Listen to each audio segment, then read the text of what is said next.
몸은 의사에게, 마음은 심리사에게. 국내에서는 인간 마음의 아픔과 삶의 문제를 다루는 심리상담, 코칭 전문가 수련 과정에서 체계적인 임상 수련 과정이 없다는 아쉬움에 WPI 심리상담 코칭센터에서는 연구원으로 근무하면서 심리상담 및 코칭 활동의 실질적인 임상 실습 수련을 할 수 있는 기회를 제공합니다. 마음의 아픔과 삶의 문제에 대한 수련의 부재에 대해 아쉬움을 느끼는 분, 인간의 몸을 다루는 의사가 아닌 마음을 다루는 심리상담 전문가로 새롭게 거듭나려는 분들에게 좋은 기회가 될 것입니다.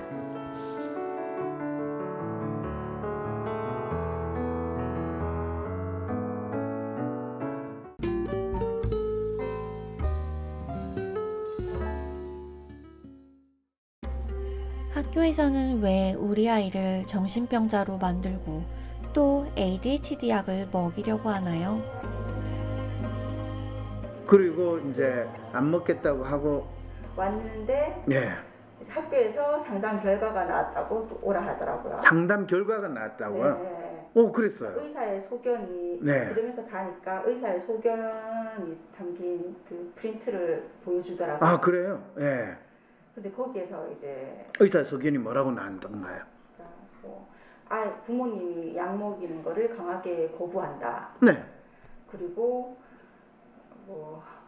이제 약을 먹여야 되는 상황. 저도 그때 빨리 한 번만 봐가지고 내용이 확실하지. 그거 뭐 주시라고 가져가시더라고요. 안 줬어요? 부모한테 그걸 안 줘요? 네. 그랬어요. 어떻게 그래서 됐어요? 그러면서 이제 약을 거의 먹여야 되는 상황인데 안 먹였다는 식으로 저는 그렇게 봤거든요. 네, 일단 네. 부모가 약을 거부했다. 네. 네, 그리고요. 그러니까 이제 담임 선생님은 자기가 학기 초에는 이제 자기가 무능력해서 그래서 를 이제 컨트롤을 못하는 걸로 생각을 했는데 네. 이 결과를 보니까 병이 있어서 그렇다. 그런 거 알게 됐다. 네, 네. 의사 선생님이 이야기를 한 걸로 봐서 병이 있는 게 이제 확신이 들었다. 안녕하세요, 여러분. 지금 학교에서는 왜 우리 아이를 정신병자로 만들고 또 ADHD 약을 먹이려고 하나요? 하는 여러분들, 제가 지금 홍윤이와 홍윤이 어머니와의 이 라이브 상담 여러분 보고 계시죠? 그런데 여러분들, 이 어머니가 이 학교에 또 위센터 또는 뭐 보건선생님 또는 사회복지사, 정신과 의사 이런 분들, 이 놀라운 전문가 분들로부터 아이의 이 개인 상담 소견서를 받았다. 또 그걸 봤다. 뭐 정신건강 복지센터에서 소견서를 받았다는데 대체 그 소견서가 뭐고 어떤 건가? 사실은 이 소견서라는 것이 많은 분들은 병원에서 나눠주는 진단서 또는 법원에서 발급하는 판결문 이런 걸로 생각을 하실 겁니다. 사실 거의 그와 마찬가지의 권위와 마치 이 아이에 대해서 잘 알려주는 거라고 우리 믿습니다. 사실은 이 의사가 이 끊어주는 진단서나 판사가 만드는 판결문은 다 양심에 따라서 전문가가 이 제대로 객관적으로 진리에 가깝게 판단했을 거라고 하는데, 전문가 타이틀을 가진 분들이 마치 그 역할을 하는 코스프레처럼 한 일이 보통 우리가 받는 진단서나 판결문이나 소견서라고 한다면 여러분 믿으시겠습니까? 저도 매번 그거를 경험할 때마다 진짜 대한민국에서 전문가라는 사람들이 지금 어떤 일을 하고 있는가 이런 거에 대해서 더욱더 걱정을 되는데, 뭐 다른 거는 어쩔 수 없다라고 하더라도 지금 이 홍윤이와 같은 경우에 있어서 소견서가 어떻게 나왔는지 어머니가 나중에 상담을 하고 나서 저에게 다시 보내왔습니다. 그래서 여러분들한테 이 소견서 내용을 지금 개인정보를 다 제거하고 여러분들한테 일단 한번 같이 이야기를 했으면 좋겠다라는 마음에서 여러분들한테 제가 잠시 설명을 하겠습니다. 개인 상담이 이 1학년에 어느 학교 몇 학년인데 그거 다 지우고 1학년인데요. 자, 정서 행동 특성 검사 관심군 학생으로 전문 기관에 연계되어 심청 평가 및 개인 상담 진행한 학생이다. 학교에서 실시하는 정서 행동 특성 검사에서 관심군으로 선발이 됐어요. 그래서 전문 기관에 연계돼 가지고 심청 평가 및 개인 상담을 진행한 학생인 거예요. 이 홍윤이가. 와, 대단하죠. 진짜 영재교육센터에 선발됐다면 이 학교와 부모님은 동네방네 자랑할 텐데, 안타깝게도 이 전문기관은 영재교육기관이 아니고 그 반대에 있는 정신건강센터, 정신병에 걸렸다라는 걸로 지금 선발을 됐다라는, 이 지금 그거를 소견스라는 이름으로 이 위센터에 계시는 심리상담사인지 사회복지사인지 아니면 전문 자문인지 그분이 발급을 했다는 거예요. 그래서 어머니한테 제가 사실 그 소견서가 뭔가요? 그랬더니 어머니가 홍연이가 정신병자라는 거 외에는 다른 내용이 뭔지 몰라요. 이래서 엄청나게 심오한 내용이 있나 보다. 저 그렇게 생각을 했어요. 그래서 사실은 꼭 그거 학교에서 안 보여주고 주지도 않는다고 그러는데 꼭 받아가지고 저한테 꼭 보내주세요라고 제가 이야기했어요. 보통 우리 병원에 가서 뭐 환자 개인 검진 기록을 뗀다든지 하면 본인 외에는 발급이 안 됩니다. 그런데 학교에서는 아이 이 정신건강 진단회가 소견서 받았는데 부모한테 안 주고 또 그걸 보관한대요. 세상에 신기해. 그래서 어쨌든 그걸 꼭 안 줄 수가 없으니까 받아서 보내주세요. 그래서 어머니가 보내왔어요. 자, 그래서 내용을 보고 저도 뭐 전문가인지 아닌지는 모르겠지만 이 내용을 한번 보고 여러분하고 이야기를 한번 해보고 싶습니다. 그래서 의뢰 사유, 이 아이를 이 위센터든 정신건강센터에 왜 의뢰했는가? 그랬더니 CPSQ2 정성 행동 특성 총점 33점 관심군 우선으로 센터에 의뢰됨. 우와, 항상 대한민국에서 이렇게 영어 약자로 해가 뭔가를 썼다는 거는 뭔가 전문적인 거를 보여주고 싶고, 우리가 뭐 없더라도 약간 사기성이라도 이건 우리가 전문적인 뭔가를 하는가라는 거를 드러내기 위해서 CPSQ라고 하는 거예요. CPSQ는 뭐의 약자냐 하면 초등학생 정서 행동 특성 검사, 이렇게 좋은 한글말로 써도 되는데 CPSQ라고 딱 이렇게 이제 먼저 포장을 딱 했다는 거를 여러분 아셔야 됩니다.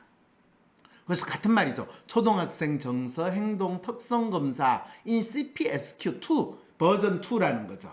그거를 가지고 정성 행동 특성을 해봤더니 총점이 33점이 나왔어요.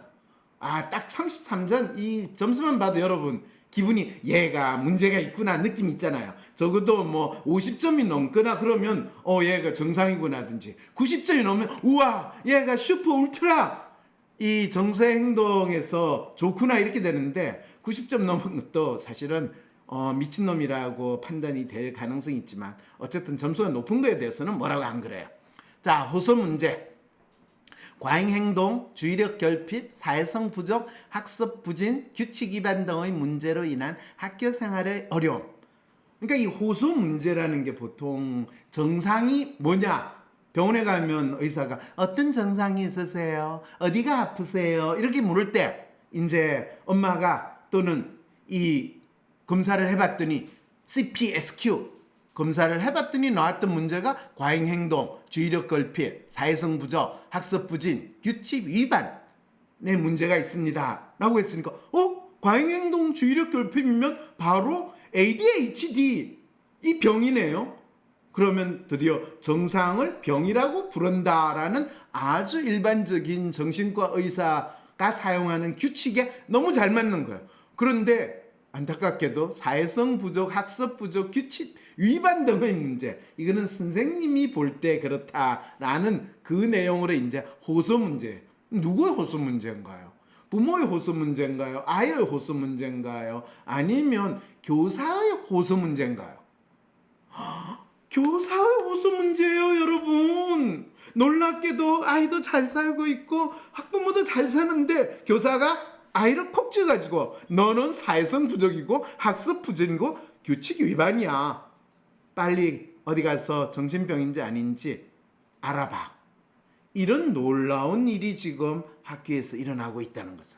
그래서 지금 대한민국 학교는 교사를 위한 교사의 학교, 교사가 마치 교도소의 간수처럼 죄수들을 관리 감독해야 되는 이런 상황이 있다.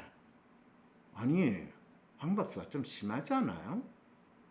교사는 학생들한테 공부를 가르치는 거지 무슨 교도소의 간수라고 표현을 해요. 아니, 선생님, 아이들이 학교에서 공부하지는 않잖아요. 공부는 학원 가서 하잖아요. 그거를 지금 무시하시고 말씀하십니까? 오죽했으면 대한민국은 학교에서 교사가 제대로 못 가르친다고, 교육을 못 시킨다고 생각했어. 인터넷 강의해가지고 교육 방송으로 또 애들에게 시험 공부 대비하는 거를 가르치는 나라가 대한민국인데 학교는 왜 있는가라는 질문을 해봐야 되는데, 그렇죠. 학교는 코로나 그걸 하기 위해서도 항상 폐쇄해야 되는 위험지구, 그 정도로 생각하는 게 지금 학교에 대한 마음 아닐까요? 이랬을 때 이제 이 호소 문제가 왜 나왔는지 여러분 이해가 되시죠? 그래서 이제 심청평가 결과라는 게 나왔어요.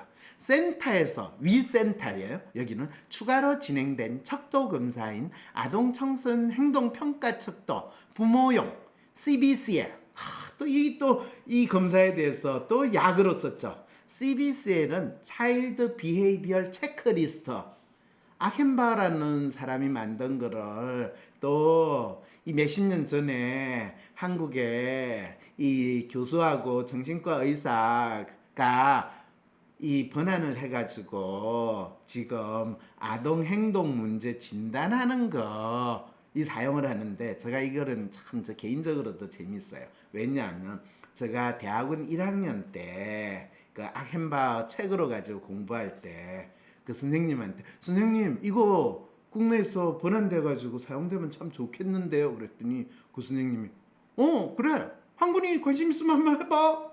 그랬더니 그러죠 뭐. 이래가지고 제가 그게 거의 한 30-40년 전이에요. 제가 초안 번역을 해가지고 그 선생님한테 드렸던 기억이 있거든요. 어쨌든 간에 그 검사에 뭐라고 나왔냐면, 위 아동은 현재 임상 범위에 해당하는 것으로 보이는 문제행동 정후군 가로하고 규칙 위반이며, 준임상 범위에 해당하는 문제행동 정후군은 사회적 미성숙, 사고 문제, 주의 집중 문제로 나타나고 있어. 이럴 때 여러분들이 임상 범위는 뭡니까 하면, 너 문제가 있으니까 병원에서 치료받아 라는 그런 거를 멋있게 표현해가지고 임상 범위 이렇게 해요. 그래서 심리학에서도 너 병원에 가서 뭔가 치료를 받아야 될 문제가 있는 것 같아, 그런 애들의 마음을 다뤄 라고 할 때는 임상심리 이렇게 표현을 하기도 하거든요. 그래서 임상 범위에 있거나 준임상 범위, 뭐 꼭 지금 응급실에 가야 될 정도는 아니지만은 그래도 너 한번 진찰 받아보는 게 어때? 진단 받아보는 게 어때? 이렇게 표현을 할 때 멋있게 표현하는 게 임상 범위, 준임상 범위, 이런 또 전문 용어를 써야지 전문가 느낌이 팍팍 들잖아요. 그런데 문제는 규칙 위반인 거예요. 임상 범위에 해당하는 건 문제행동 정후군이래가 규칙 위반이라. 이 말은 뭐예요? 아이가 선생님 말을 잘 안 다루고 학교의 규칙을 위반하고 있다. 그래서 보통 그러잖아요. 아무리 형이라도 이 말 안 들으면, 내 말 안 들으고 이상한 행동하면 정신병원에 집어넣어! 라고 하는 이런 나라에서 우리는 사니까 가족들이 자식, 딸이든 뭐 아들이든 말 안 들으면 정신병원에 집어넣어! 이런 상황들 우리가 많이 겪잖아요. 그와 똑같이 학교에서 선생님은 아이한테 너 아무래도 이상하다, 이게 이제 규칙 위반이라는 거를 정신병으로 만드는 이 상황이 벌어지고, 준임상범인 또 거기에 대한 정신병 준하는 문제가 있는 것 같아요 하는 거를 사회적 미성숙, 사고 문제, 주의 집중 문제로 나타나고 있다고 심층평가 결과로 이렇게 보고 있대. 이게 검사 결과인가요? 아니면 이 아이 교사가 호소하는 문제에 대해서 마치 검사 결과로 가지고 지금 합법화 내지는 법도 아니죠. 이게 법도 없으니까 합리화시켜주는 놀라운 지금 일이 벌어지고 있는 걸까. 그래 놓고 더 놀라운 건요, 여러분. 상담 진행 내용.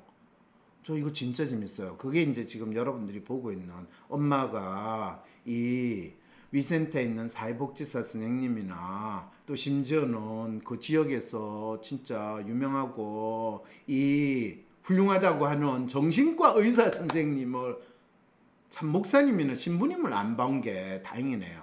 아마 100년 전 200년에는 당연히 목사님이나 신부님한테 가가지고 우리 아이한테 사탄이 찾아온 거 아닌가요? 안수 기도해 주세요. 이런 상황이 벌어질 텐데, 자, 지금은 과학이니까 의학이 발달했으니까 정신과 의사가 그 역할을 해주는 상황이 된 거죠.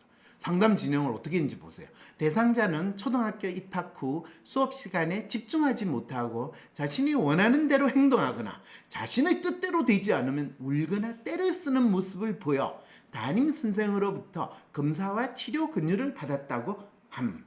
네, 초등학교 1학년 애가 자신이 원하는 대로 행동하거나 자신의 뜻대로 되지 않으면 울거나 때를 쓰는 모습. 그 항박사 당신이 주로 하는 모습인 것 같은데? 이렇게 이야기하면 저는 말 잘 들을게요. 저 조용히 가만히 있잖아요. 이런 상황이 되는 거죠.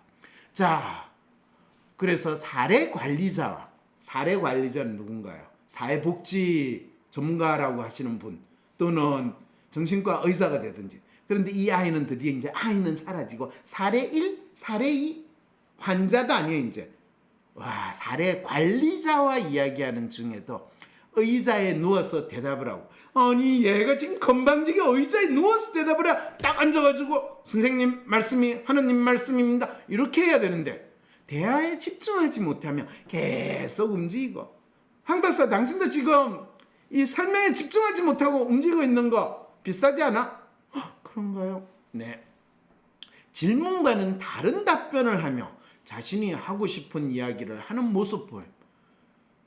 아니 이게 지금 뭐가 문제라는 거예요 대체? 너가 너 문제를 몰라. 그래서 너는 미친 거야.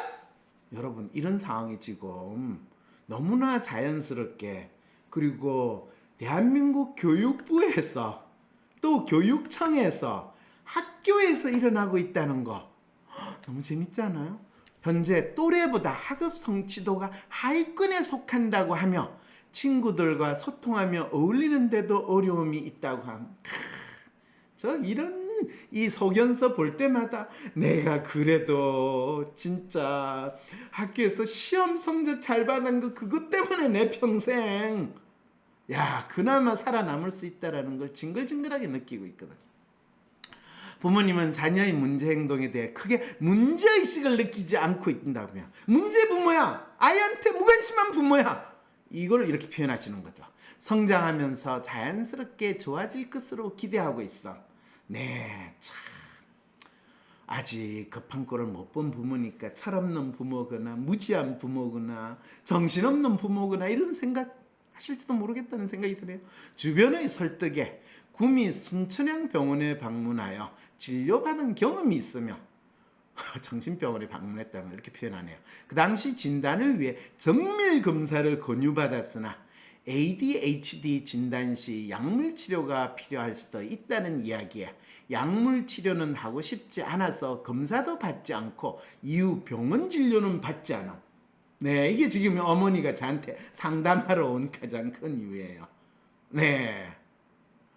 그 다음에 뭐냐면 약을 복용하면 대상자를 가만히 있게 만드는 것 외에 다른 도움이 되지는 않는 것 같아 약물 치료는 고민이 된다고 함.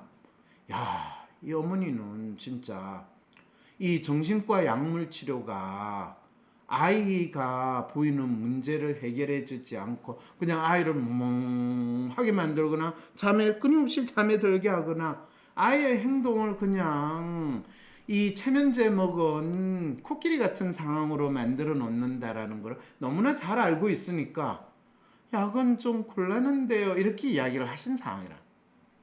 그래서 이 전문가 상담이 보호자께 자문위 상담 후 향후 대상자에 대한 지원 방안에 대해 이야기 나누기로 하고, 종합 심리 검사 등 진단에 필요한 검사가 필요하다면 센터에서 비용 지원이 가능함을 안내.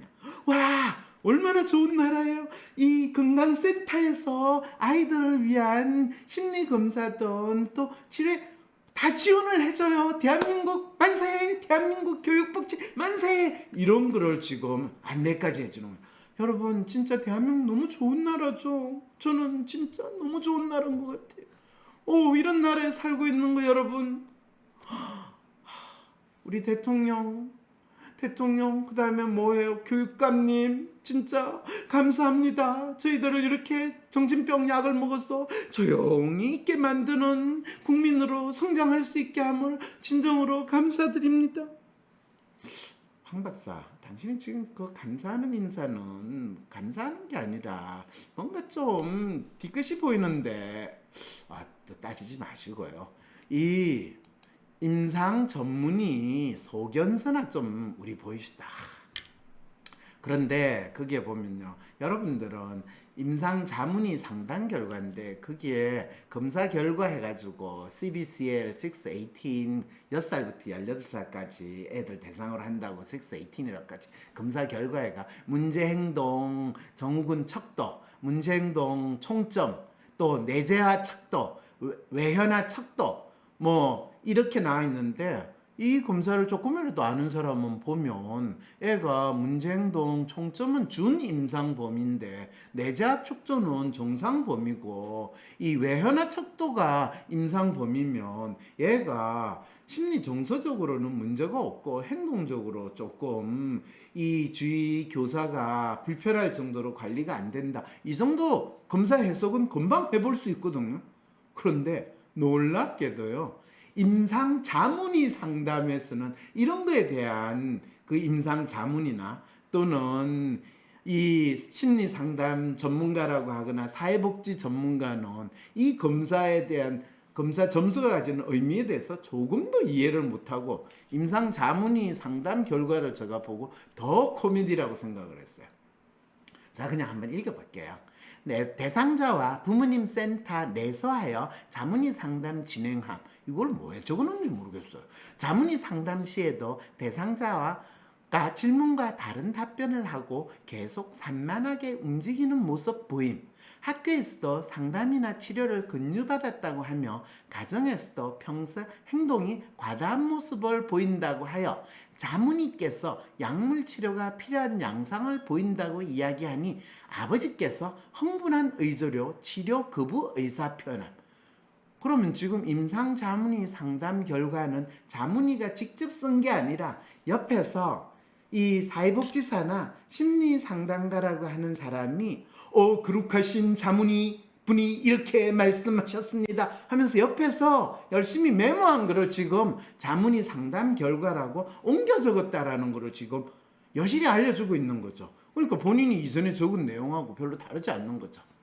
그러면서 이제 자신의 자녀는 자유분방한 것이지 학교에서 선생님 편하라고 아이를 얌전하게 만들려 한다고 이야기함. 이런 나쁜 부모가 있나? 이런 마음으로 이제 이걸 쓰고, 자문의께서 대상자가 주의력 집중, 과잉 행동으로 인한 문제가 지속될 시 학업에 어려움이 있을 수 있으며 친구 관계, 사회 적응 등의 여러 분야에서 문제가 나타날 수 있음을 이야기하니 아버지께서는 약을 먹여서까지 얌전하게 만들어야 하는 이유를 모르겠다고 하며 약물 치료에 거부적인 모습을 보임. 자문의께서 대상자가 라고 이야기해놓고 그 다음 이야기가 주의력 집중, 과잉 행동 등으로 인한 문제가 지속될 시 학업에 어려움이 있을 수 있으며 친구관계, 사회 적응 등의 여러 분야의 문제가 나타날 수 있어. 이거는 이 정신과 의사가 ADHD라는 병명을 이 사람들한테, 아이한테 이 하사하면서 거의 협박하듯이 그냥 일반적으로 하는 이야기를 반복적으로 한다라는 걸 그대로 알려서 진짜 저 말대로 따옴표를 해도 누구한테나 이 병명을 부여할 때 요렇게 이야기한다는 걸 알려주고 있는 거죠. 그러니까 지금 이 홍윤이 이 아이가 어떤 상황에 있고 이 아이가 어떤 특성으로 개인적으로 어떤 어려움이 있는가 이런 거에 대해서 전혀 관심도 없고 그거에 대해서 보지 않았다라는 거를 이 상담 결과 표현을 가지고 알 수가 있는 거죠. 그러면서 자문이 깨서 의사로서 여기서부터 중요한 거예요. 내가 목사로서, 내가 신부로서, 내가 국회의원으로서, 내가 대통령으로서 이러면서 본인의 권위를 가지고 이야기를 한다는 거예요. 대상자의 행동 양상과 부모님, 학교의 이야기를 듣고 추가적인 검사와 진료 후 ADHD 진단 시 치료가 필요하다고 권유하였음에도 내가 의사의 권위를 가지고 너 이런 걸 다 했다고 치고 그래서 ADHD 진단 시 치료가 필요해. 왜? 내가 너에게 병명을 부여했으니까 그 병명을 받았으면 치료를 받아야지. 어디 감히 의사의 권위를 무시해? 이런 말씀을 지금 하시는데 부모가 안 된다고 하니까 치료를 받지 않을 예정이라고 한다. 이런 죽일 XX들을 봤나? 감히 권위 있는 분의 말을 무시하다니. 이런 마음이 이 글을 상담 결과를 쓰는 이 사회복지사 이분의 마음속에 있었다라고 제가 읽어드리면 이 사회복지사 또는 보건 전문 교사 또는 상담 교사의 마음을 제가 왜곡하는 걸까요? 그러면서 어머니께서는 약물 치료보다는 음악 치료나 놀이 치료 등의 심리 치료를 받고 싶다고 이야기를 하여 현재 센터에서 심리 치료 프로그램이 운영되지 있지 않다고 한 후 죄송합니다 고객님, 저희 센터에서는 요청하신 메뉴의 심리 치료 프로그램은 있지 않기 때문에 고객님께서는 꼭 병원에 내원하셔서 꼭 그게 맞는 약을 받아서 치료를 받으시는 게 맞다고 생각합니다. 이런 안내 멘트를 아주 잘하셨다는 거죠. 바우처 서비스를 안내하니 2년 동안 어느 치료를 받으며 바우처 사용할 수 있는 기간을 전부 사용했다고 해요. 바우처 서비스라는 게 뭐냐면 정부에서 이런 뭔가 문제가 있고 이상한 애들은 동네 뭐 놀이치료센터나 이런 치료센터, 상담치료센터에 가가지고 정부에서 발급한 바우처를 받아서 공짜로 치료를 받을 수 있습니다. 이런 놀라운 또 국가복지 아동복지 프로그램으로 진행되는데 그걸 이미 2년 동안 이 부모님은 다 썼대요. 어휴, 복지 혜택 많이 받았구만. 네. 좌우 교육청 지원 위 센터를 통해 안내 및 지원을 받을 수 있다고 설명함. 보호자께 정신건강 서비스 안내 후 도움이 필요하면 언제든지 연락할 수 있도록 당부하고 정결함. 너무 놀랍잖아요, 여러분. 대한민국의 이 교육청과 이 교육부, 정부는 진짜 우리 아이들의 이 정신건강을 위해서 우리 아이들을 정신병 환자로 만들기 위해서 이렇게 노력하고 있다라는 거. 여러분, 대한민국 만세 소리가 절로 나오죠? 그러면서 드디어 제가 너무너무 알고 싶었던 내용이 나왔어요. 그러면서 이제 이 사회복지사인지 상담교사는 나름대로 이 본인이 그동안 해왔던 거 심층적인 노력에 대해서 결과를 나타내서 부모 및 아동 상담, 내방 및 전화 4회 4번이나 했어요. 한 번도 아니고 두 번도 아니고 4번이나 했어요. 그 다음에 임상 자문의 상담 1번을 했어요. 그 그룹하고 그 훌륭하신 분을 한번 잠시 아려라는 기회까지 줬어요. 아, 그것도 다 교육청 예산으로 했겠죠. 네. 그 다음에 행동 척도 검사. 아까 이야기하는 정서 행동 특성 검사. 이 CPSQ는 교육부에서 교육청을 통해서 전국에 다 하지만은 이 아이가 문제 관심군으로 됐으니까 더 가가지고 CBCL 이 검사를 한 번 더 해가지고 심층적인 진단을 했다고 하면서 CBCL 한 번 검사했다는 거예요. 이게 심층적인 전문적인 검사를 한 거예요. 오 마이 갓. 네. 그래 놓고 이제 드디어 권고사항 권고사항, 여러분 얼마나 대단하고 신청적이고 전문적인 권고사항인지 우리 함께 알아봅시다. 현재 대상자 치료를 요하는 임상소견이 있고 학교나 가정 내에서 어려움을 경험하고 있어서 분명히 부모는 어려움 없다고 그랬는데 에이 학교에서 어려움이 있으면 가정도 어려움이 있는가?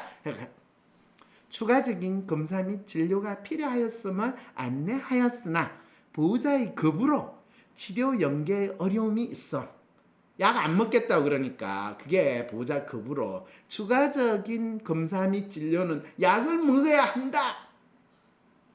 십계명을 지었지. 나 외에 절대 다른 신을 위하지 말라.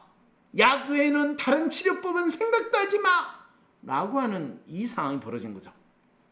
보호자께서는 약물 치료에 대한 거부감으로 심리 치료에 대한 욕구를 표현했으나 약물 치료와 병행하여 도움을 받을 수 있도록 지속적인 관심이 필요한 심리 치료만으로는 효과가 없기 때문에 약물 치료를 꼭 병행하셔야 돼요. 그러면 약물 치료만 받아도 되나요? 그럼요. 모쪼록 약물 치료를 받아야죠. 나 외에 다른 신을 위하면 안 돼요. 오 마이 갓.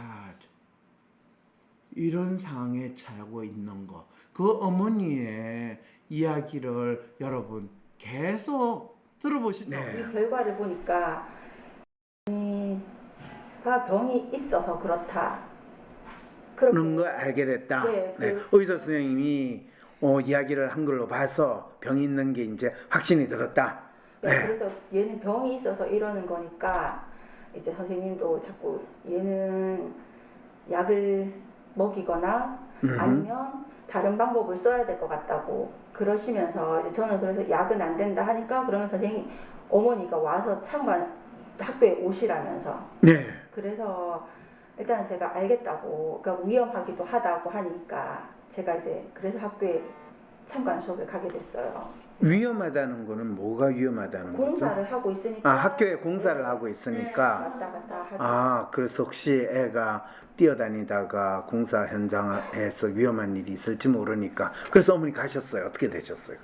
그러니까 이제 첫째 날에는 이제 참관 수업을 하면 맨 처음에 제가 되게 자식을 잘못 키운 것 같아서 참 부끄럽다고 그렇죠. 해야 되나? 자괴감이 많이 생기죠. 네. 예. 그러면서 얘가 또 그냥 가만히 앉아 있으면 되는데 수업 시간에 막 돌아다니는 그런 모습을 보이니까 그러니까 저도 모르게 잡게 되고 하지 말라고 하게 되고 그렇게 되더라고요. 그렇죠, 그렇죠. 그러면 선생님 수업 하는데 들어가 가지고 어머니가 옆에서 야 하지마, 야 하지마 이렇게 계속 이야기를 하고 계셨다는 거네요.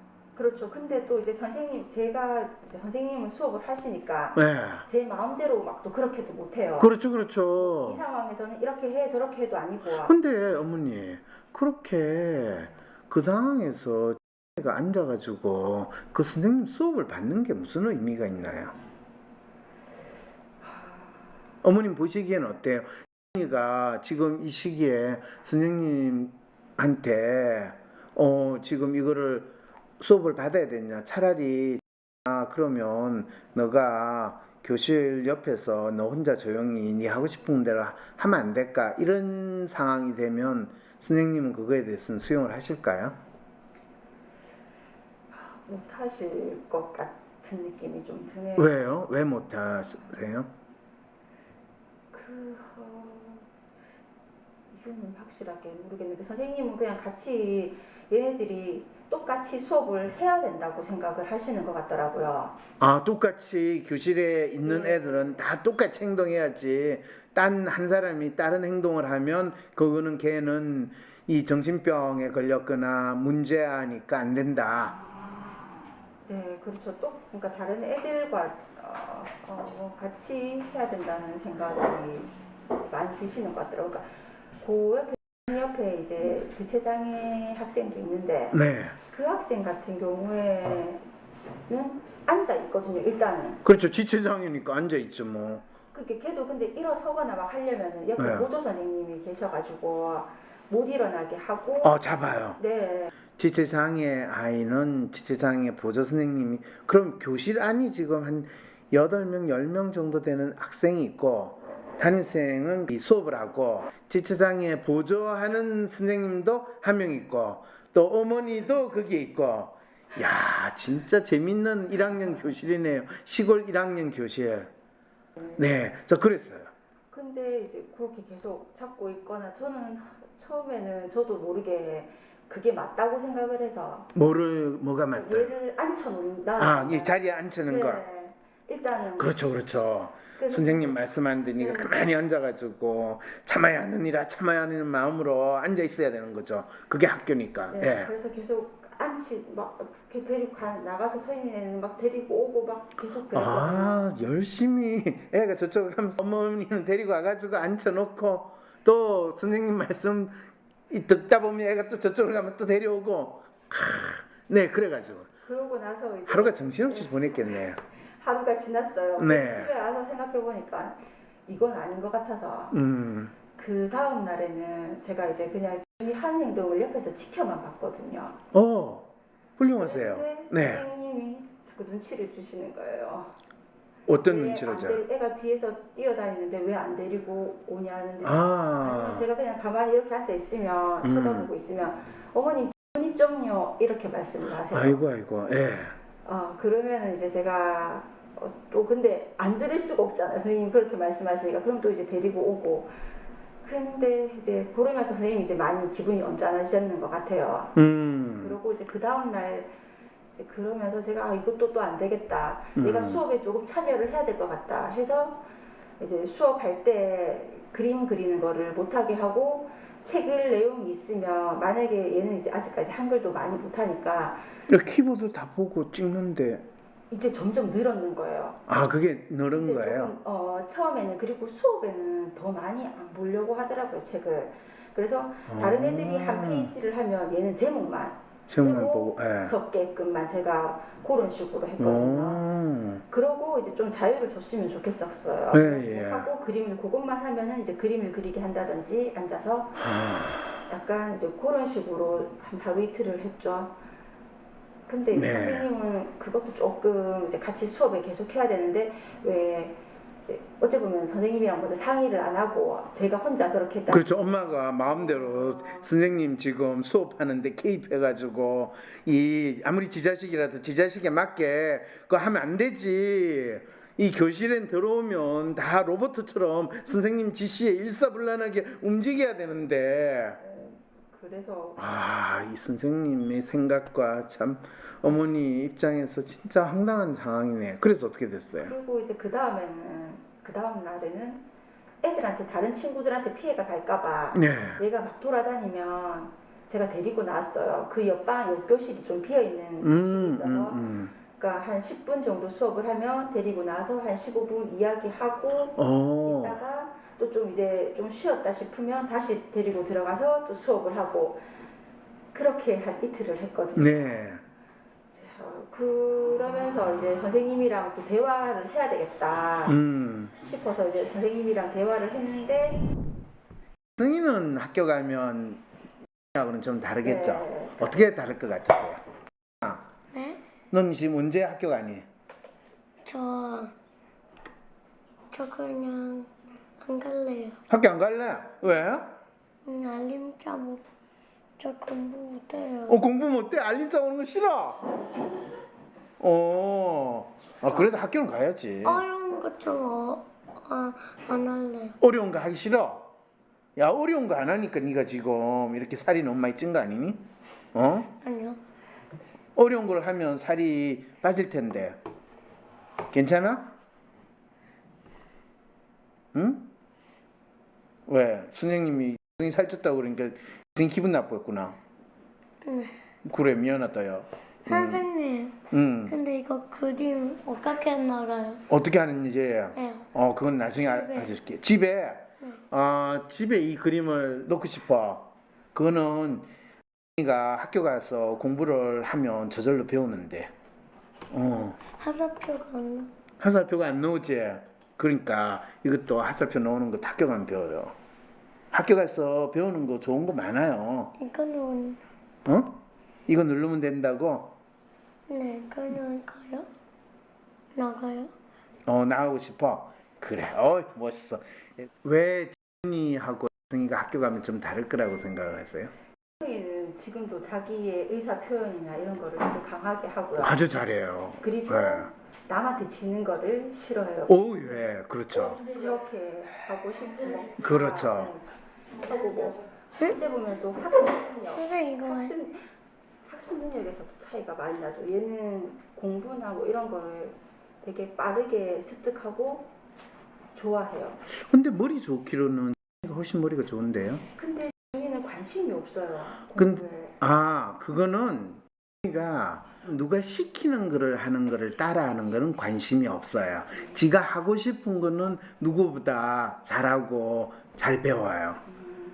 그러니까 이제 학교에서 선생님이 가르치는 거는 입장에서는 진짜 재미없고 진짜 괴로운 거예요. 취소하면 없어져요?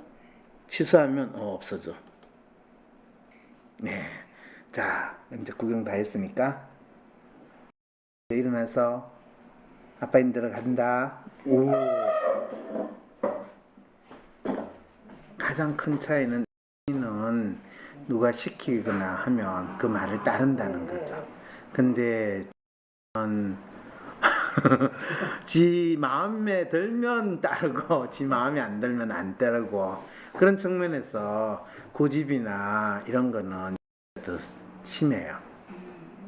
그래서 단체 생활을 하거나 이 학년이 올라감에 따라서 이제 조금씩은 바뀔 겁니다.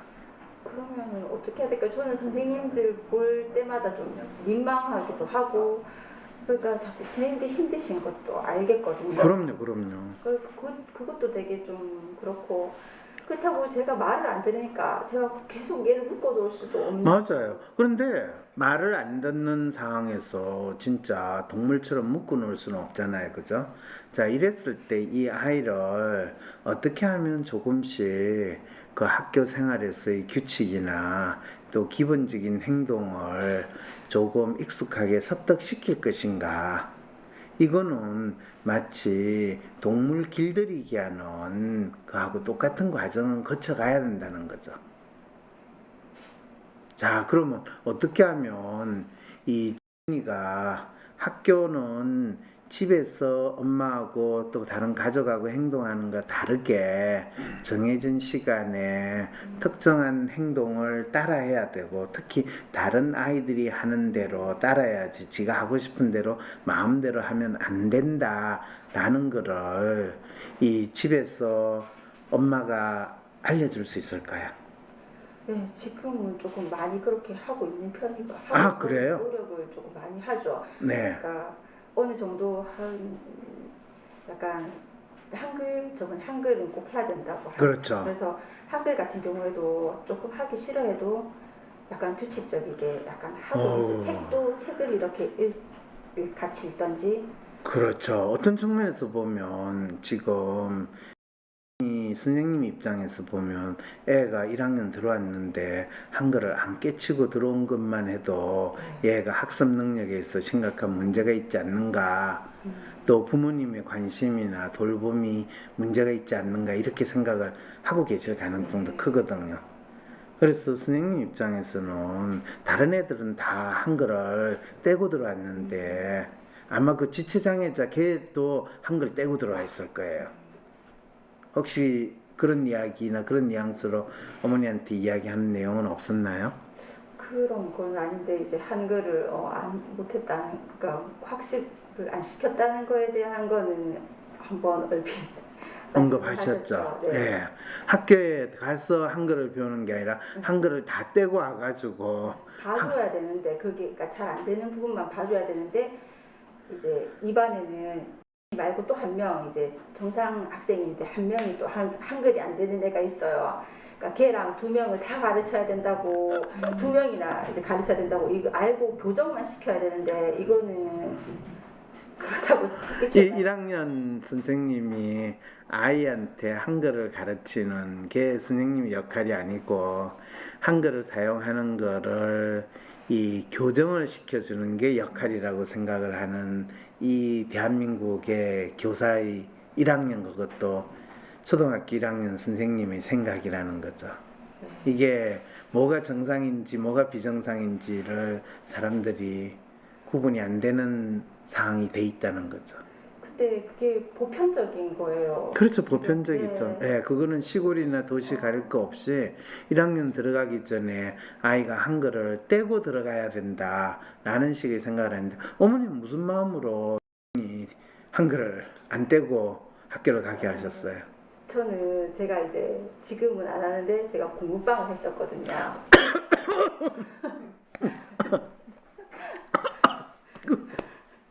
그러셨군요. 네. 제 누구보다도 애들을 막 그렇게 시켰었던 사람이에요. 네, 네. 그래서 이제 막 항상 막 애들한테 정해주고 얼마 할 분량을 정해주고 집에도 안 가게 하고 그렇게 이제 했던 사람인데 그 말은 어머니는 남의 애들은 열심히 공부하는 걸 가지고 괴롭히고 어머님의 애들은 공부하는 거 신경 안 써서 편하게 잘 크게 만들었다라는 지금 이야기네요.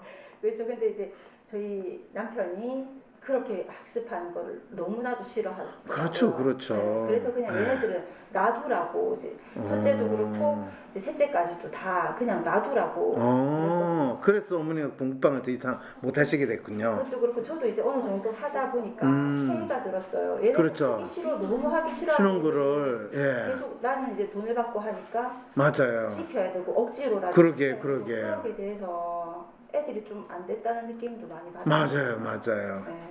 그 상황이 지금 학교 교사들의 상황이라는 거 아시겠죠?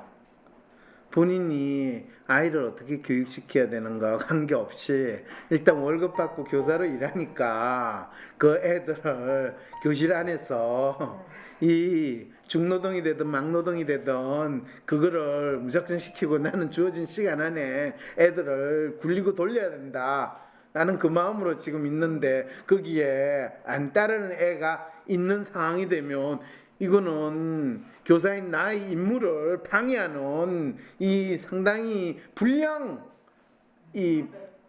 불량배라고 이야기를 할 수 없지 동생을 이런 상황이 벌어졌으니까 그걸 정신병 약으로 통제해 관리해야 되겠다라는 마음을 지금 교사가 먹는 거 이거 충분히 이해되잖아요. 네.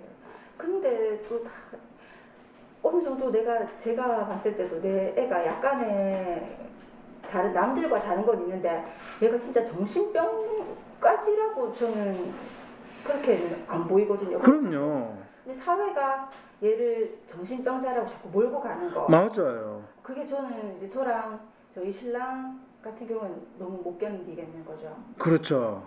네, 근데 네. 모든 그 주위 사람들도 자꾸 그런 시선으로 보는 거. 네, 주위 사람들 왜냐 모두 다 말 잘 듣는데 한두 명 말 안 듣는 듯한 행동을 하거나 남들과 다른 행동을 보이는 사람을 그냥 정신병자로 돌려부르는 게 속 편하거든요. 그거를 아예 초등학교 1학년 때부터 체계적으로 하기 위해서 국가가 지금 정서행동 특성 검사를 해가지고 그 검사를 해서 점수가 한쪽으로 좀 많이 나왔다 하면 위험군, 고위험군 또는 관심 대상 이렇게 돌려가지고 정신과 약을 먹어서 지금 통제 관리하겠다는 게 이 나라의 교육 정책이거든요. 그러니까 얘를 따로 딱히 다른 방법이 다른 방법이야 많죠. 많은데 그 다른 방법을 어머니는 지금 어떤 방법으로 지금 대하고 계세요? 약을 먹이는 방법이 아닌 다른 방법. 저는 지금 이제 다른 놀이나 네. 지금 요리 같은 것도 같이 하고 또 이제 동물을 좋아하니까 동물 같은 거를 이렇게 지금 아무래도 승마를 조금 성마를 시키세요. 그러니까 지금 아직 한 2번인가 3번밖에 안 갔는데 네. 얘가 그 지켜야 될 상황을 안 지키는 거 첫날부터 그랬거든요. 그런데 그거 조금 위험하지 않아요?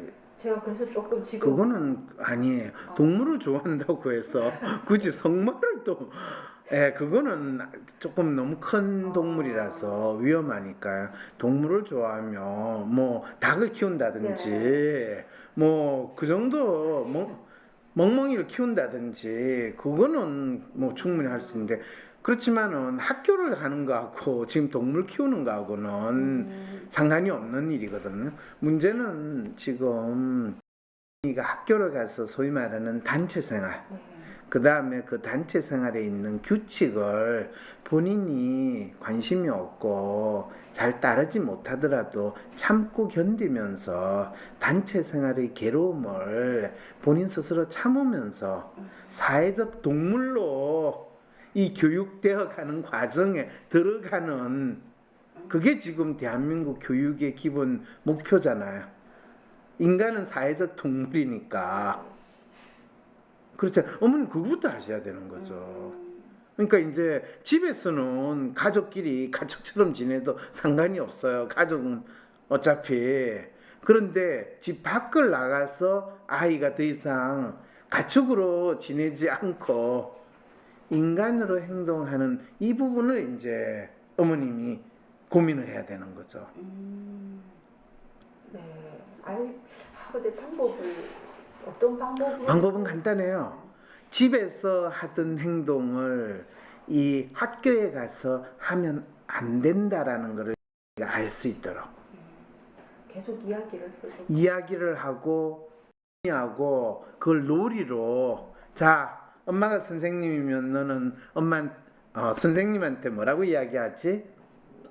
그리고 그거를 처음에 아이가 이 파악하기고 구분하기가 참 힘들어요. 학교를 가더라도 학교에서는 집에서 하는 행동과 다르게 해야 된다라는 거를 아직 뚜렷하게 지금 안 들어와요. 심지어는 학교를 가는 것조차도 뭐라고 하던가요? 오빠 학교에 간다고 하죠. 그렇죠. 아직 자기 학교 아니에요. 예, 그냥 오빠 학교에 놀러 가는 거예요. 그래서 아까 제가 1학년이니 물어봐도 자기가 지금 어떤 상태에 있다는 걸 모른다는 거예요. 그래서 이런 경우에는 이 어머니가 가장 먼저 지인이한테 집에서 뭐를 알려줘야 되냐면 너는 매일 아침에 일어나서 학교라는 걸 가는 거야. 오빠 학교가 아니라 학교야. 지훈이가 집에 있다가 할머니 집에 간다든지 어디 친척 집에 가면 자기 집이라는 것과 다른 사람 집이라는 것을 구분해야 안 해요? 하죠, 조금은. 하죠? 네. 네. 그러면 집에서 하는 행동이 아닌 다른 행동도 좀 하는 것 같으세요? 아니면 집에서 하는 거하고 똑같은 것 같으세요? 조금 달라요. 조금 다르죠? 네. 그거 마찬가지. 누가 이야기 안 했어도 애들은 알거든요. 그런데 아이에게 있어서 특히 어떤 아이는 눈치가 빨라가지고 그거를 빨리 캐치하는데 이 같은 애는 눈치 없어요. 나중에 커도 누구 눈치 안 봐요. 지 하고 싶은 대로 사는 애가 이 같은 특성이거든요. 어머니가 지를 아이디얼리스트 성향이라고 이 빙의해가지고 체크하셨는데 아이디얼리스트 성향은 지 관심 가는 데만 신경 쓰고 다른 건 전부 다 신경 안 써요. 그리고 지 원하는 거 그냥 그것만 가지고 더더더더 이야기해요. 그걸 누가 받아주면 더 시끄러워요. 안 받아주면 그냥 피해버리고 이야기 안 해요. 그걸 가 원단으로 저한테 보여주고 있잖아요. 그리고 지가 좀 알면요 수에 있는 사람한테 그걸 알리려고 난리를 쳐요. 예, 말이 되든 안 되든. 우리가 아이디얼 성향이 들으시는데 이런 아이들이 가장 힘든 게 처음에 이 학교와 같은 이 조직 상황 여기에 적응하는 게 가장 힘들어요. 왜냐하면 자기가 다른 아이들은 진짜 지시에 잘 따르거든요. 그런데 이런 성향의 아이들은 자기 관심에 초점을 그러니까 무슨 지시가 있더라도 한 귀로 듣고 한 귀로 흘려요. 일단 관심을 안 기울여요. 그렇지만 자기가 관심이 있는 거는 뭐든지 막 이야기를 하거나 아니면 그거에만 몰두해요. 그리고 지가 필요하면 지가 혼자서 벌써 어머니가 조금만 준이가 좋아하는 거 유튜브 보고 하는 거 그거 신경을 썼으면 혼자서 키보드로 가지고 한글 벌써 다 떼게 만들 수 있었거든요. 저는 하면 못하게 하니. 그러게요. 그게 진짜 이해가 안 돼요. 준이는 1년 전에 이 준이 좋아하는 유튜브 보면서 따라하고 아까 이 영어도 한글인 것처럼 다 이야기하면서 만화 이 제목도 이야기하고 주인공 이름도 이야기하는데 그거를 한글로도 쳐보고 아까 그거를 본인이 영어로도 쳐보려고 노력을 하는데 분명히 자기 필요에 대해서 자기가 재밌어하는 거는 스스로 배울 능력이 아주 뛰어나다는 걸 알려주고 있거든요. 자신이 재밌어하는 것을 스스로 탐구해 나가는 것을 좋아하고 그럴 능력이 되는 사람. 여러분, 머릿속에 누군가 떠오르시죠? 네, 맞습니다. 바로 스티브 잡스, 빌 게이츠가 그런 사람, 즉 아이디얼리스트들이죠. 우리는 이런 사람을 창의적인 사람이라고 말하며 창의성이 중요하다, 창의적인 인재를 길러내야 한다고 말합니다. 하지만 실제 일어나고 있는 건 남다른 생각을 하는 아이들에겐 벌을 주고 남다른 생각은커녕 자기 생각 없이 그저 시키는 대로 따르는 아이들이 성공적으로 살아남는 사회라면 이건 대체 어떻게 된 사회인 걸까요? 그래서 지금 상황에서는 갑자기 를 진짜 로마 병정처럼 지시를 잘 따르는 그거로는 할 수가 없어요. 그 대신에 벌써 이제 계약했죠. 내일 해요. 내일 하죠. 내일 학교 가면 선생님한테 가능하면 에 대해서는 관심을 꺼주시면 감사하겠다고 다시 한번 부탁드리세요.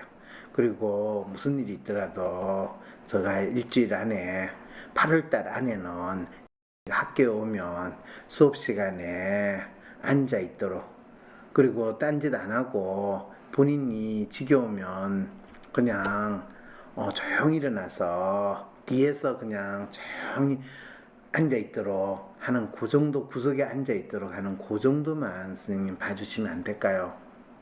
그리고 선생님한테는 그거를 집에서 시키세요.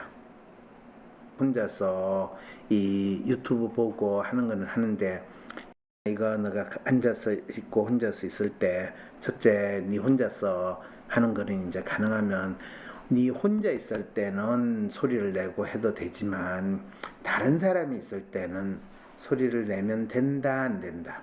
안 된다예요. 이는 그걸 반대로 해요. 혼자 할 때는 소리 안 하고 유튜브를 하는데 다른 사람이 있으면 소리를 내요. 왜 그럴까요? 관심 가지려고요. 네. 네. 관심을 얻고 싶고 내가 이거 하고 있다는 거 알아주세요라는 마음을 표현하고 있거든요. 아하! 인생 상담 초반에서 이거 엄청 재밌어요. 이것 좀 보세요. 라며 자꾸만 황 박사님에게 말을 걸었던 홍윤희의 모습 기억나시죠? 홍윤희의 마음은 요즘 내가 열심히 보는 게 바로 이 만화인데요. 엄청 재밌는 건데 박사님께도 이번 기회에 보여드릴게요. 재밌는 건 널리 알려야 되는 거잖아요. 이런 홍윤희의 마음 살짝 읽어지시나요? 홍윤희는 집에선 초집중 모드로 만화를 보느라 조용한 반면 반대로 사람들이 많은 학교에서는 자기 생각을 공유하고 공감받고 싶어하는 마음에 자기 주장을 강하게 하는 행동으로 나타났던 것이었군요. 아, 이거 참. 조용히 집중하는 건 학교에서 하고 신나게 이야기하며 자유롭게 노는 건 집에서 하면 딱 좋을 텐데. 어떻게 하면 좋죠, 박사님? 그걸 이제 학교에서는 반대로 해야 된다는 것을 알려줘야 돼요. 첫째, 너가 그렇게 소리를 내면 사람들이 너한테 관심을 가지는 게 아니라 너를 야단치고 너를 못하게 한다. 이걸 계속 언니한테 알려주세요. 그래서 집에서 하는 행동과 학교에서 하는 행동에 이걸 코드라고 하는데 코드가 반대로 작동한다는 걸 알려주세요.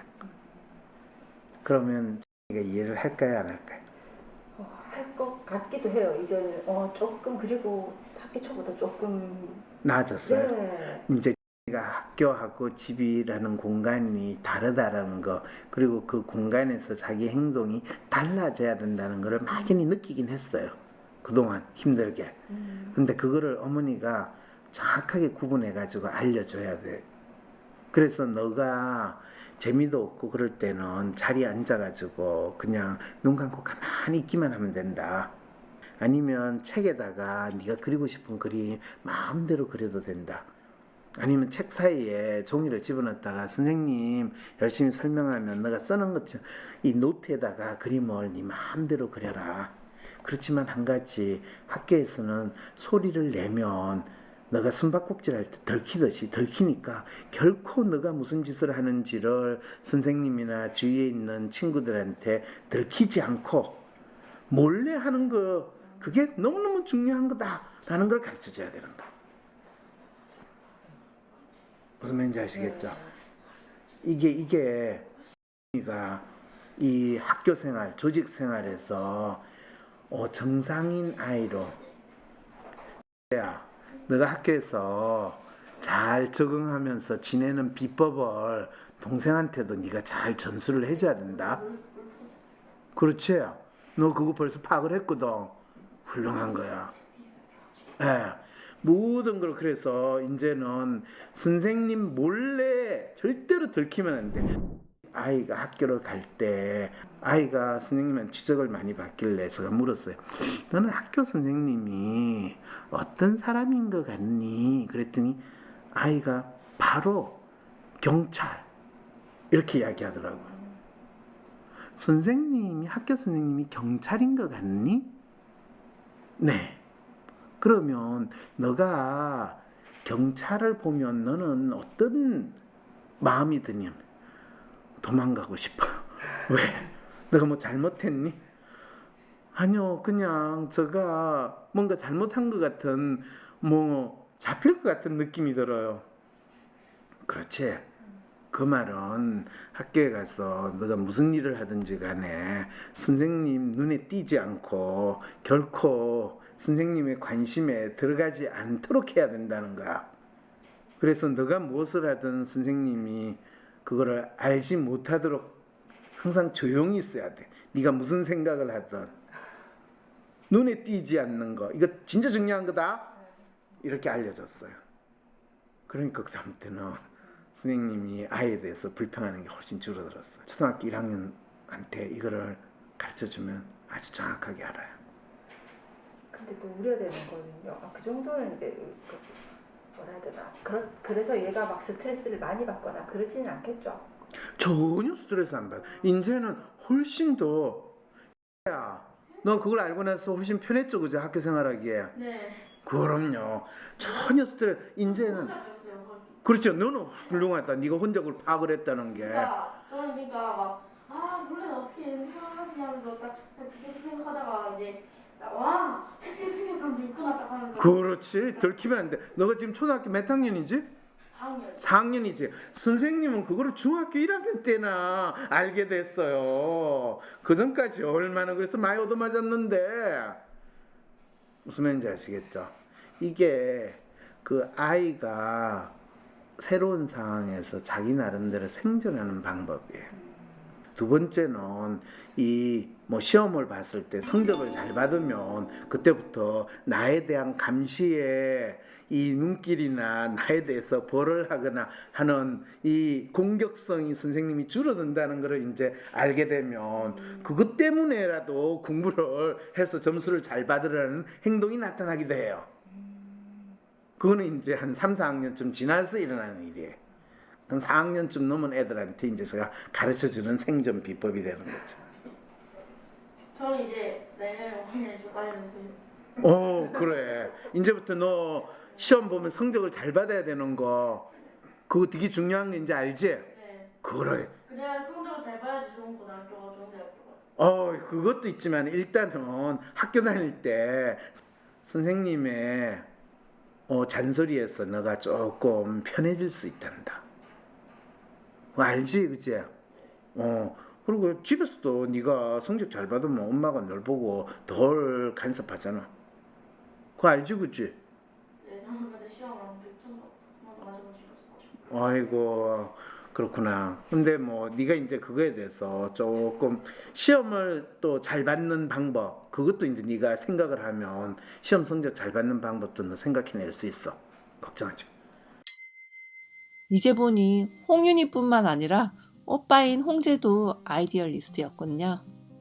이 두 명의 자유로운 영혼들에게 박사님께서는 이런 솔루션을 주셨습니다. 첫 번째, 학교에서 네가 수업 시간에 돌아다니거나 떠들면 선생님은 너를 힘들게 하고 벌을 준단다.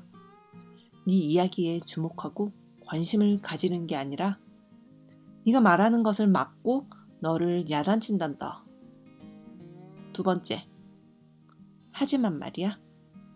네가 조금 그런 행동을 하더라도 눈 감아 주실 비법이 딱 하나 있단다. 그게 뭐냐고? 바로 시험에서 높은 성적을 받는 거. 제자의 높은 성적은 선생님 교육의 성과라고 생각하실 테니 뭐 네가 평소 약간 다른 아이와 다른 말이나 행동을 하더라도 충분히 눈 감아 주실 거란다. 무슨 말인지 어머니 이해되세요 이제? 그래서 지금까지 어머니가 방법이 뭐예요? 없어요라고 하는데 방법은 있어요.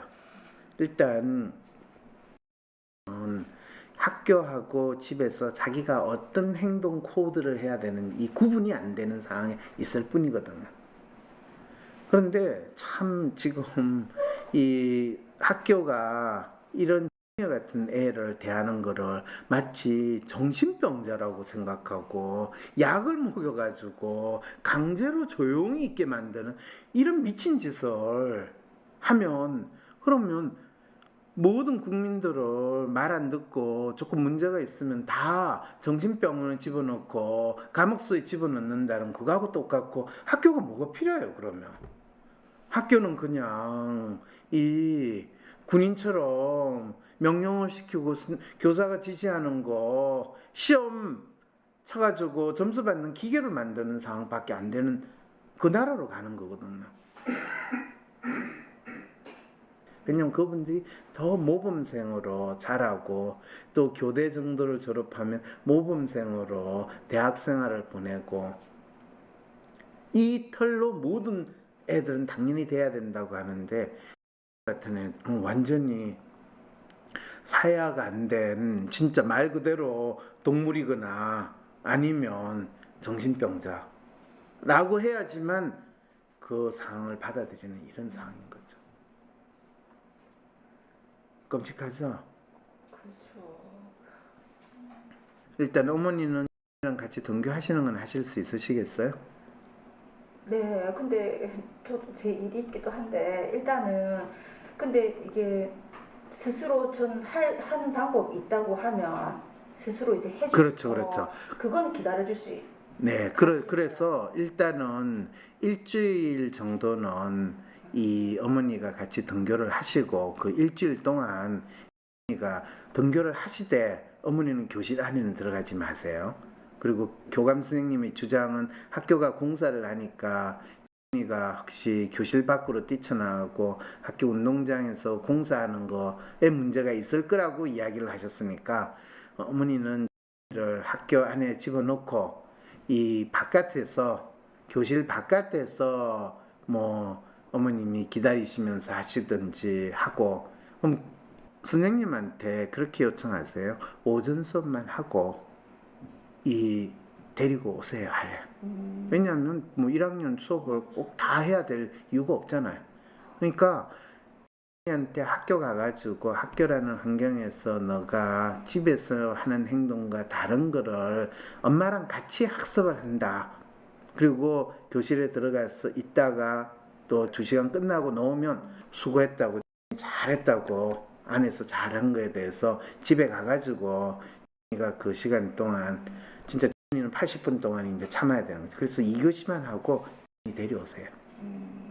그러면 한 달도 되기 전에 이제 혼자 보내도 되고 그럼 어머님도 좋고 친구도 좋고 담임선생님도 좋고 교감선생님도 좋고 모두가 행복한 그렇잖아요. 약 안 먹여도 되고 제약회사만 조금 그렇겠네요. 그리고 한글 가르치고 하는 거는 유튜브하고 이 키보드 가르치면서 키보드한테 키보드를 두 손가락으로 치는 것까지 가르치면 같으면 한 달도 안 돼서 본인이 혼자서 키보드 치기 시작을 할 겁니다. 그러면 혼자서 그냥 공부해도 아무 문제가 없는 상황이니까 가능하면 학교는 최소한으로 그냥 이 약간 형식적으로 다니게 하고 빨리빨리 집에 데려와가지고 네 혼자 하고 싶은 대로 하면서 지내라 라는 마음으로 지내시면 돼요. 알겠습니다. 예. 학교는 주인에게 의무 방어전을 하는 군대와 같다. 알겠습니다. 네, 좀 고민이 많이 풀렸어요. 이해가 되시죠 이제? 앞으로 어떻게 키워야 될지 느낌이 오시죠? 네. 네, 그러시면 됩니다. 네, 수고하셨습니다. 감사합니다. 네. 학교와 집은 다른 곳이기에 다르게 행동해야 한다는 것을 몰랐던 홍윤이. 그런 홍윤이와 어머니에게 학교에서는 어떻게 생활해야 할지 구체적으로 알려주신 박사님. 거기다 아직 한글을 익히지 못한 홍윤이가 혼자 스스로 한글을 깨우칠 방법까지. 홍윤이도 홍윤이 어머니도 홍윤이 담임 선생님까지 모두에게 행복할 놀랄만한 해결책이 순식간에 쏟아졌군요. 어떠세요, 여러분? 홍윤이의 마음, 성격 특성을 알고 나니 홍윤이가 학교에서 왜 그런 행동을 했는지 충분히 이해되셨죠? 아, 참! 홍윤이의 행동만 보고 무조건 약을 먹여야 한다고 주장하셨던 정신과 의사 선생님께도 이 상담을 들려드려야 되는데 담임 선생님께만 보여드리기엔 너무 아까운데 이거 어떡하죠?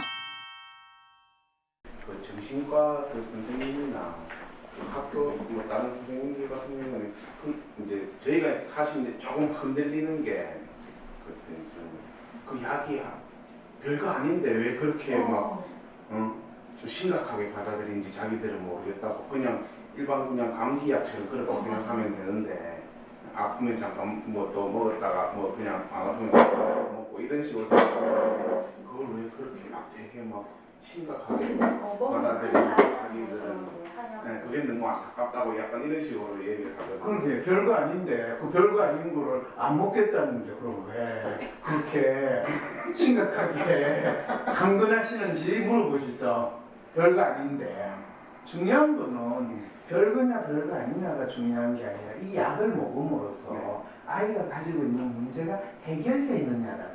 예, 그 안 그래도 그거를 제가 또 여쭤보니까 그거는 장담 못 한다고. 네. 그러니까 그러면 왜 뭐? 그러니까요. 네. 그 별거 아닌 거를 먹여가지고 문제도 해결 안 되는데 그 별거 아닌 그 짓을 왜 합니까? 똑같은 거거든요. 네. 그래서 중요한 거는 약을 먹여가지고 애가 가지고 있는 문제가 해결되면 당연히 먹죠. 그런데 지금 정신과 의사는 그걸 약을 먹어가지고 애가 넉다운되고 멍한 상태로 지내는 효과는 있지만 아이를 그리고 그게 거의 마약처럼 중독성이 있다라는 걸 정신과 의사는 결코 이야기하지 않는다는 거예요. 정신과 그 약, ADHD 약 뭐 한두 잔 먹고 끝내라고 하는 경우 없어요. 약을 5년, 10년씩 먹으라고 그래요. 적게도 먹고 조절을 하면 된다. 말도 안 되는 소리예요. 그래 놓고 그거를 초등학교에서 고등학교까지 먹어서 애 완전히 병신 만드는 애들 늘리고 늘렸는데 누구도 신경 쓰지 않아요. 부모도 뭐 어쩔 수 없지 않냐. 그렇죠. 암 생긴 거하고 똑같이 생각하고 그냥 치우면 돼요. 느낌이 약간 조금 학교 가보면 좀 폭탄 돌리기 하는. 예, 자, 같은 걸 얘기해요. 나 내가 다닐 때만 네, 넘어가면 나는 뭐 나는 그러니까. 정신과 의사는 그냥 난 약 주면 내 할 일 다 했다. 이 상황은. 네. 폭탄 돌리기. 현재 우리 사회의 문제를 잘 나타내는 의미심장한 단어 아닐까요? 하나, 둘, 창고에 구겨 넣어 쌓여진 채로 우리 사회의 시한폭탄이 과연 언제 어떻게 터질지 상상만으로도 너무 무시무시한데요. 아버지의 차고에서 꿈을 만들어 나갔던 스티브 잡스.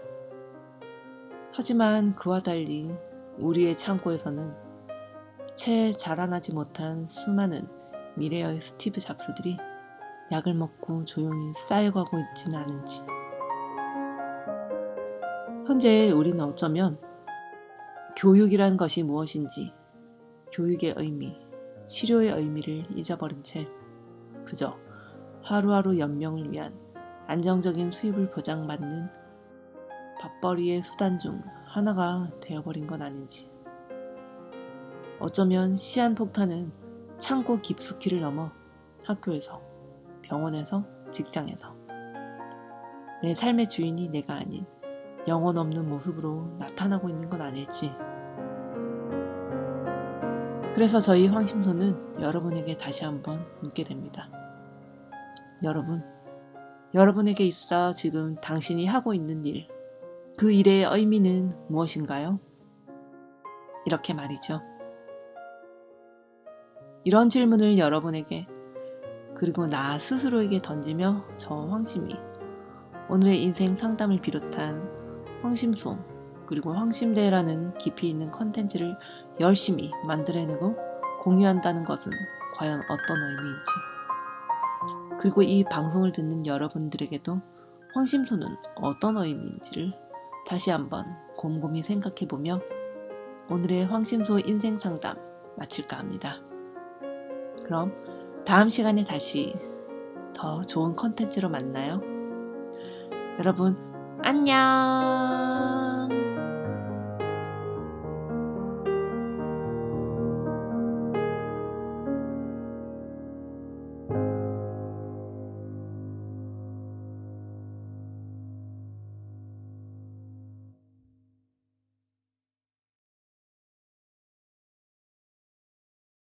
세상 사람들과 내가 다르다고 느낄 때, 나만의 특성, 나만의 마음을 알고 싶을 때, 이해받지 못하는 나를 내가 이해할 수 있는 방법, WPI 검사. WPI 검사를 통해 자신을 알고 자신감 있게 하루하루를 살아가세요. 장기화된 위기감으로 모두가 지쳐가고 힘들어하는 시기. 이럴 때일수록 더욱 새로운 변화가 필요합니다. 용기 내어 변화를 만들고 발전, 성장하기 위한 출발점은 나 자신에 대한 정확한 이해입니다. 내가 어떤 마음의 사람인지, 내가 진정 바라는 것은 무엇인지, 나는 어떤 식으로 일을 할 때 최고의 성과를 낼 수 있는지, 자신에 대해서 알고 자신을 뚜렷이 할 때 두려움 없이 힘든 시간을 헤쳐나가며 성공을 이뤄낼 수 있습니다. WPI 성격 검사를 만드신 황상민 박사님에게 당신의 특성과 마음, 성장, 발전에 대한 코칭도 받고 WPI 상담 코칭 전문가에게 사람들의 마음에 대해서도 배울 수 있는 WPI 초급 과정 워크숍에 참여하여 인생 성공을 위한 새로운 출발점을 만들어 보세요. 언택트 시대에 맞춤으로 전 과정 온라인으로 진행되는 WPI 워크숍 11월 13일 토요일 WPI 초급 과정 워크숍에 참여하여 당신 인생의 성공 프로젝트를 시작하세요. 11월 13일 토요일 WPI 초급 과정 워크숍. WPI 심리상담 코칭센터가 삶을 고민하는 많은 분들에게 사회적 기업 활동으로 무료 상담을 받을 수 있는 프로그램을 만들었습니다. 상담 비용이 부담스러우신 분, 자신의 고민이나 아픔의 정체가 무엇인지 알지 못해 상담을 주저하셨던 분들을 위해 상담 기회를 제공합니다.